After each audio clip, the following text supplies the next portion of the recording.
नाज़रीन, यहाँ पर मैं आपको एक बहुत ही बेहतरीन कीबोर्ड बताने वाला हूँ। जैसे कि मैं अपने व्हाट्सएप पर क्लिक कर लेता हूँ। व्हाट्सएप पर क्लिक कर लेने के बाद यहाँ पर स्क्रीन पर जो आपको कीबोर्ड दिखाई दे रहा होगा, जैसे कि मैं यहाँ पर कुछ भी इस तरह से लिख लेता हूँ। लिख लेने के बाद यहाँ पर आप नीचे देख सकते हैं सीधे स्टिकर की शक्ल में बन चुका है। अब मैं जैसे ही इस पर क्लिक करूँगा तो यहाँ पर आप देख सकते हैं लिखने के साथ यहाँ पर स्टिकर बनकर यहाँ से सेंड होगा। मैं दूसरा भी यहाँ पर आपको इस तरह से लिख कर दिखा देता हूँ।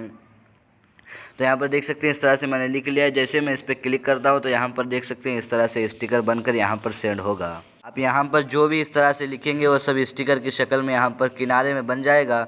अब जैसे इस पर क्लिक करेंगे तो इस तरह से यहाँ पर सेंड होता रहेगा। दूसरी बात इसमें इमोजी की ये है कि यहाँ पर जैसे आप नंबर पे क्लिक करेंगे तो यहाँ पर इमोजी दिखाई दे रही होगी। जैसे मैं एक पे इस तरह से थोड़ी देर हाथ रखता हूँ तो यहाँ पर आप देख सकते हैं किस तरह से यहाँ पर सेंड होगी। तो इसी तरह से आप इस कीबोर्ड को इस्तेमाल कर सकते हैं।